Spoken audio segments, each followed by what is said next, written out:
Olá pessoal, nesse vídeo eu vou falar sobre Bolsonaro, a direita, entre aspas, inteligente e a organização da direita. A direita inteligente, representada por alguns influenciadores e até alguns usuários nas redes sociais, tem pedido união da direita. A grande questão é que esse pedido de união ele está baseado nas críticas que outros apoiadores têm feito a essa galera da direita inteligente. Por que essas críticas estão sendo feitas? Porque essa galerinha da direita inteligente é aquela que fala que o presidente é frouxo, que fala que o presidente não está cumprindo as pautas que o elegeram.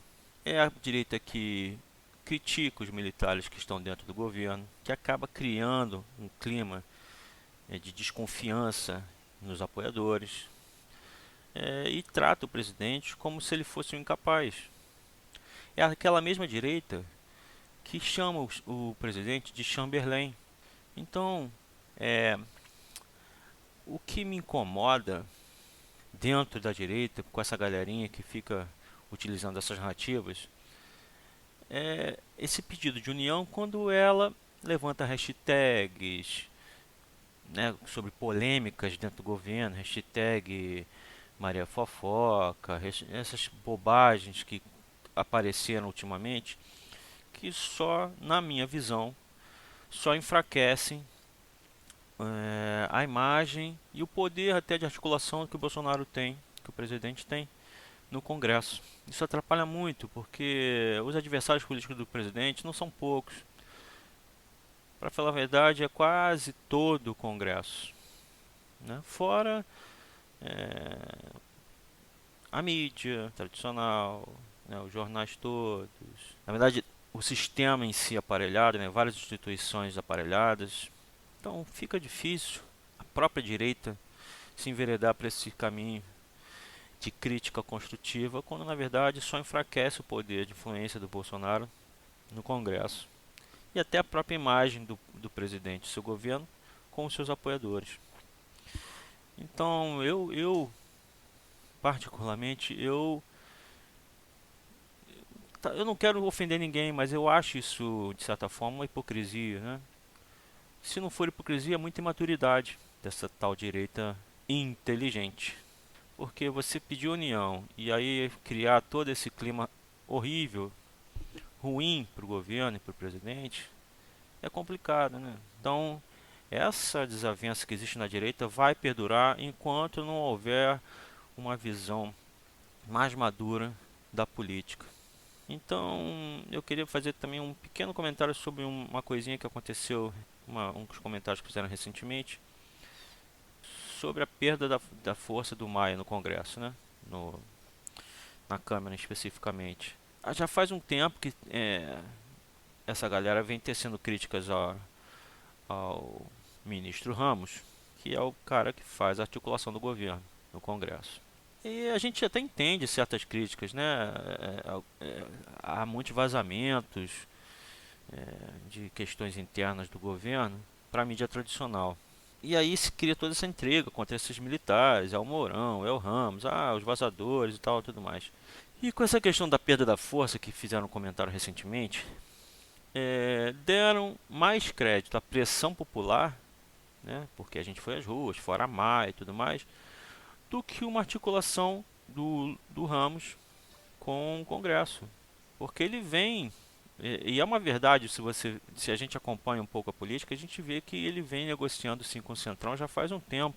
E é claro que ele não decide nada, ele conversa, ele leva as possibilidades para o presidente provavelmente pede para ele fazer de uma outra forma, pedir outra coisa, né, levar as necessidades do presidente, o que o presidente não aceita e tudo mais, e vai fazendo. Então eu acho um pouco injusto e até desonesto colocar, dar os louros todos à pressão popular e não dar nenhum louro à articulação do governo, que sim foi feita, pode não ser perfeita, mas foi feita. E a gente está vendo o resultado agora, que depois de um ano como 2019, que o presidente percebeu que não tinha realmente aquele apoio que ele imaginava nas eleições que ele teria, aquela base enorme, 200 e poucos congressistas e tudo mais, ele viu que ele não tinha de verdade, né, essa base. Tentou apelar para o patriotismo, né, vamos fazer pelo Brasil, com o Congresso, não conseguiu. Então, depois de tudo isso, finalmente em 2020, ele começou a articular do jeito que tinha que ser, que é negociar com o Centrão, porque né, é a única alternativa. Qual é a base bolsonarista no Congresso? É quase nada. Não consegue aprovar nada só com a base dele. Então, a gente tem que ser um pouco honesto, tem que cair um pouco na realidade de que a articulação do governo com o Ramos foi sim importante. Nossa manifestação, nosso apoio ao presidente nas ruas foi também essencial, foi muito importante, mas não foi a única força que ajudou nessa articulação, nessa mudança em 2020 contra o Maia, né? Essa retirada um pouco de poder do Maia. Então, são essas coisas que a gente fica um pouco chateado, né? De ver como a direita tem atuado nas redes, desgastando o governo por bobagem. Não sei, por view, por likes, por influência. Não faz sentido. Então, é esse o motivo pelo qual não existe união entre os apoiadores, principalmente nas redes, porque o pessoal do dia a dia, da rua, não está ligado nessa treta toda que existe nas redes. Mas nas redes existe essa desunião justamente por isso. Porque essa direita que se coloca como superior, a inteligente, a racional e tudo mais, e a honesta, né, a verdadeiramente que apoia o presidente verdadeiramente, né, acaba recebendo as críticas de um outro grupo. Não estou falando nem grupo específico, não, olhos verdes, vapores, não. Estou falando de outro grupo que não concorda com essas críticas, tá? Acaba existindo essa desunião por causa disso, porque eles fazem toda essa questão e levanta dúvida com o presidente, contra o presidente e tudo mais. Então isso é de uma imaturidade política, uma falta de inteligência política, de estratégia política, que é inaceitável. Então, eu realmente eu não consigo compreender esse tipo de postura e ainda pedindo união, quando essa galera mesmo que pede união, que está pedindo atualmente, não faz por onde, né? Então, acho que é chegada a hora de a gente sentar, botar a mão na consciência, examinar, né, as nossas atitudes para ver se está valendo a pena, se a gente está fazendo certas coisas, porque 2022 está logo aí. Ou a gente toma uma decisão, faz a coisa certa, ou a gente pode amargar algumas derrotas em 2022. Então vamos falar agora dessa eleição de 2020. O que acontece? O presidente ele não estava querendo se meter nessas eleições inicialmente. O que eu acho um erro grave. Eu não sou um grande, não sou um intelectual, como eu já disse, não sou um cientista político, não sou nada disso. Mas eu acho um erro grave como foi na eleição de 2018. O presidente não ter apoiado ninguém, por maior que fosse o risco, mas seria bom ele ter apoiado para a gente ter pelo menos uma base e depois, falhou, como aconteceu, né? Ele apoiou algumas pessoas, se elegeram e traíram ele. Mas acho que tinha que ter mais apoio do presidente em 2018 e agora em 2020 eu acho que ele pecou também, não apoiando antecipadamente. Talvez ele ainda estivesse articulando, né? Provavelmente, tá? Pode ser que eu que esteja errado nisso. Pode ser que ele estivesse ainda articulando é, alianças, né, com certos partidos, principalmente com os republicanos. Então, talvez ele tenha demorado um pouco para dar esse apoio nessas eleições, porque eu acho que ficou muito em cima, né, para poder conseguir convencer os apoiadores dele a votar nos candidatos dele. Porque o que a gente está vendo atualmente, e é preocupante na minha visão, são os candidatos do presidente, e algumas outras pessoas já tinham falado isso. A Sarita fez uma thread muito interessante, que eu até retuitei no Twitter, falando sobre essa questão dos eleitores do Bolsonaro não votarem nos candidatos apoiados pelo presidente.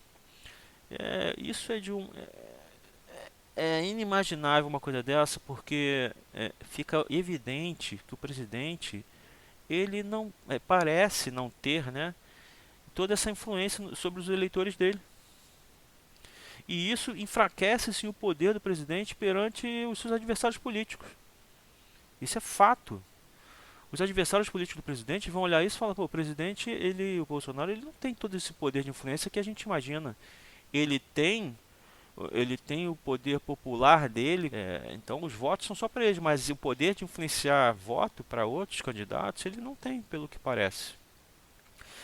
Então, essa imaturidade política do brasileiro ainda é muito grande.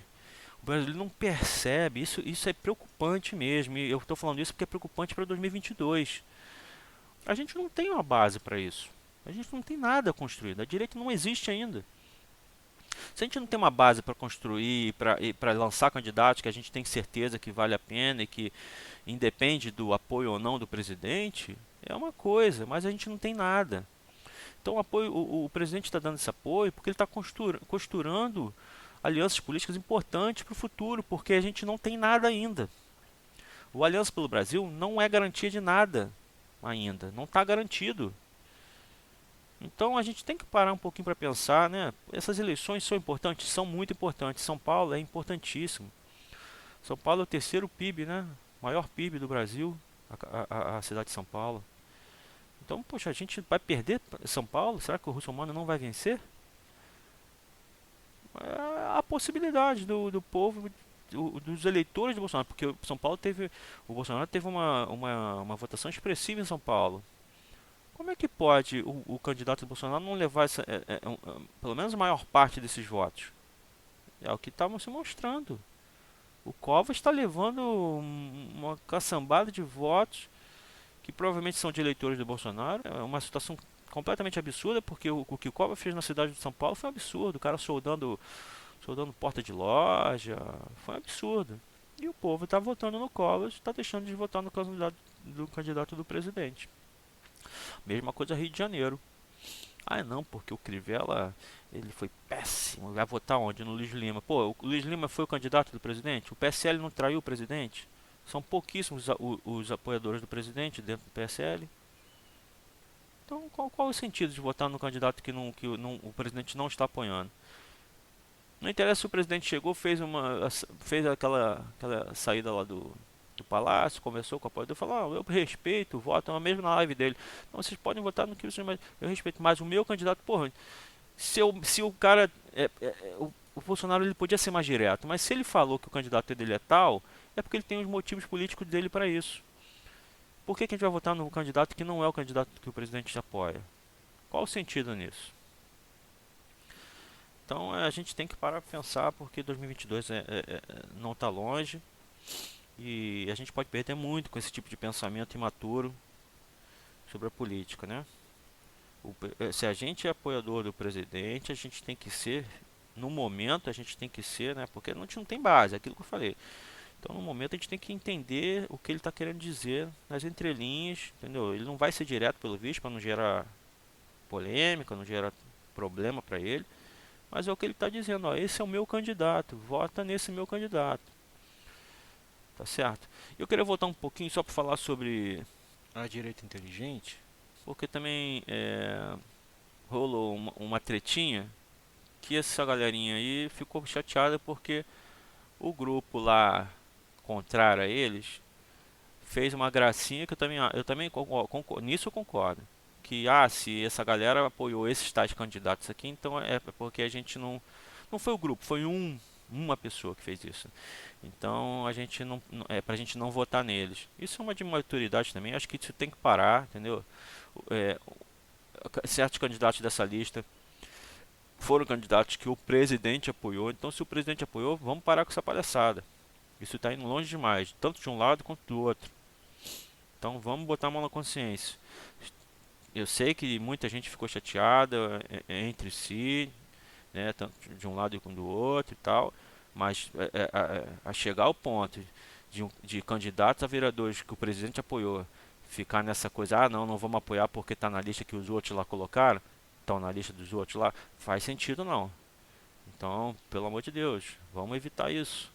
Não faz sentido. Podemos ter nossas divergências, até por questões pessoais mesmo, que exageraram de um lado ou do outro, mas nesse ponto aí a gente tem que convergir. Não faz sentido algum. Entendo algumas coisas, mas tudo tem limite, né? Então vamos voltar e vamos falar agora das eleições de 2020 dos Estados Unidos. Ontem começaram as votações, a eleição e tá tenso, viu? Tá tenso. Hoje a gente está vendo que está se desenhando um cenário de fraude mesmo. Os democratas parece que fraudaram votos pelos correios, né? Porque lá nos Estados Unidos tem essa coisa de poder votar pelos correios, os ballots.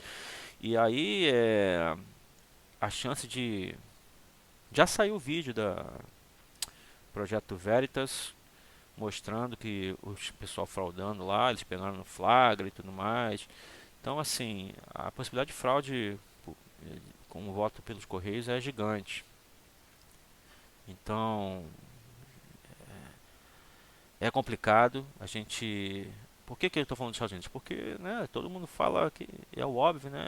O governo americano com o Trump está apoiando muito o Brasil porque ele vê que o Brasil é importante para evitar que a América do Sul se torne um grande continente socialista e um grande continente que vai fazer oposição aos Estados Unidos, entendeu? É, os Estados Unidos perdendo, o Trump perdendo as eleições, os Estados Unidos perdendo o governo conservador de direita, acabou para o Brasil, porque se ninguém, para quem não está acompanhando, o Biden ele já falou que vai intervir na Amazônia se o Brasil não cuidar direito da Amazônia, inventando né, navegando nessa narrativa aí. Então é um perigo uma intervenção americana aqui no Brasil com um governo desse maluco né, esse maluco aí que não vai governar na verdade. A gente já está sabendo que o cara é completamente senil, está completamente doido. E a vice dele é uma socialista mesmo, ferrenha. Então é complicado, né? A gente tem que ficar preocupado. O Trump ele já cantou a bola que provavelmente ia ter fraude mesmo nessas questões de voto pelo correio, justamente pelos vídeos do Project Veritas e algumas outras coisas que saíram. Já falou, acho que foi hoje ou ontem, que ele vai entrar na Suprema Corte para brigar contra isso. E está se desenhando esse cenário todo de Suprema Corte, por causa dessas fraudes, e uma convulsão social danada nos Estados Unidos. É preocupante, a gente precisa orar muito para que o governo americano se mantenha conservador. Senão as coisas vão complicar no Brasil. E vamos falar também sobre essa eleição de 2022 que está vindo aí, nas eleições brasileiras, né? Vou voltar a bater na tecla. A gente precisa se organizar. Os conservadores precisam se organizar. Toda essa desavença, né, pedindo de um lado e do outro, de opiniões divergentes dentro da direita, isso tem que ser colocado de lado. A gente tem que entender questões pontuais e deixar de lado os ataques pessoais, essa bobagem toda. Deixar um pouco de lado certos interesses pessoais também, entendeu? A gente pede união porque a gente tem que ter unidade nas ações, né? Eu fico pensando assim, poxa, sem organização a gente vai chegar em 2022 sem nenhuma base. É difícil fazer uma base agora, tão correndo na correria, né? Um ano para construir alguma coisa, mas dá para construir alguma coisinha, dá. O que seria construir? Que a gente poderia construir? A união pelo menos, desse ativismo nas redes. União em que sentido? A gente precisa criar uma unidade na forma como a gente atua nas redes e nas manifestações na mídia em geral. O discurso tem que ser convergente. A gente tem que evitar essas intrigas todas, palacianas, esses ataques que na verdade falam que são críticas, mas ao governo, ao presidente, ficar criticando que ele não faz isso, faz aquilo. A política é muito mais complicada. A gente tem consciência, tá? Não adianta, ninguém é criança aqui. A gente tem consciência que o governo não tem um Congresso fiel a ele tem que negociar. Então, conseguiu com o Centrão vai conseguir fazer muita coisa, mas a gente tem que manter esse apoio, tem que entender que a política funciona desse jeito. Não adianta a gente ficar na utopia, né? Eu ficar imaginando, não deveria ser assim, porque isso está errado. Cara, negociar não está errado, política se faz isso. A gente não tem maioria, tem que negociar. O que está errado é corrupção, é você pagar os caras para os caras fazerem o que você precisa. Isso está errado. Então, a política é essa, a política se faz assim. Se a gente não tem maioria, a gente tem que negociar com alguma parte para poder conseguir construir a maioria. Então, a organização da direita vai iniciar e tem que se iniciar agora para a gente ter pelo menos unidade justamente nas ações, nos discursos, nas manifestações nossas nas redes e o que pode gerar, claro, uma convergência na organização de manifestações de rua. Então, pelo menos isso a gente tem que estar unido. Opiniões internas se discute internamente, entendeu? Conversa, mas não coloca isso para fora, opiniões e críticas que podem atrapalhar a articulação do governo, a imagem do presidente, a imagem do governo ou de pessoas dentro do governo. Isso não faz sentido, não é um momento. A gente não tem força para bater contra toda a oposição, né? A gente não tem força política ainda para isso. Estamos tentando. O Bolsonaro é a única força política que ele tem, porque é o único cara que tem uma popularidade gigante. Ninguém mais tem a popularidade que ele tem. Tá, então a ideia é essa, a gente tem que se organizar pelo menos o mínimo, né? Atuar de forma estratégica. Essa é a ideia. A estratégia é essa. Convergência, unidade, tá? Nas opiniões, nas ações. A gente tem que ter convergência nisso aí. Tá? E a gente tem que direcionar as críticas não para o presidente, mas para os agentes que são diretamente responsáveis pelas questões todas que acontecem. É o Congresso que é responsável por alguma coisa que não passou, que não funcionou? É o Congresso. Então vamos direcionar para o Congresso. É o presidente lá da Câmara? É ele que tem que tomar porrada. É o presidente do Senado? É ele. É um ministro da STF? É ele. Mas não é no presidente. O presidente não tem apoio nenhum. Ele faz o que ele pode. E ele tem feito. Então, pô, vamos evitar as críticas a ele, ao governo, e vamos bater em quem tem que apanhar, né? Acho que faz mais sentido. E sobre essa organização, há muitas possibilidades para o futuro, cara, de a gente crescer nessa organização, comunidade, para a gente começar a ocupar espaço. Então é isso, pessoal, tá? Vamos botar a mão na consciência. É, essa organização vai abrir um horizonte para a gente. Se a gente se unir, a gente pode abrir possibilidades de investimento em certas questões, para a gente começar a ocupar espaço de verdade. Eu tenho várias ideias, eu não quero ficar expondo aqui, mas é o óbvio, né? A esquerda faz isso e a gente devia fazer isso também. Então, eu acho que é isso. Acho que deu para entender o que eu estou querendo dizer. Então é isso. Quem quiser participar nesse projeto inicial de uma organização, entre em contato com a gente, tá? Comigo ou com o Caio da rede social brasileira Conservative Core, a rede social sem censura. No Twitter, o meu Twitter é @RogérioRK, sem acento, tudo junto. E o do Caio se não me engano, é canal Secor 2, tá? Mas vai estar aqui embaixo escrito na tela, vocês podem visitar lá, adicionar a gente e manda mensagem de DM, né? Mensagem direta lá no Twitter, que a gente passa o link do grupo do Telegram para a gente começar a organização. Na verdade, isso é só o início. Como eu já disse, eu não quero protagonismo de nada. Eu acredito que a gente comece com as conversas e comece a se organizar, tanto os ativistas do povo em comum, em geral, como os influenciadores. Comece a se organizar para a gente conseguir essa unidade em ação e em manifestação, tá ok? Então, um grande abraço a todos. Deus abençoe o Brasil, Deus abençoe os Estados Unidos. E tamo junto, vamos em frente. Valeu.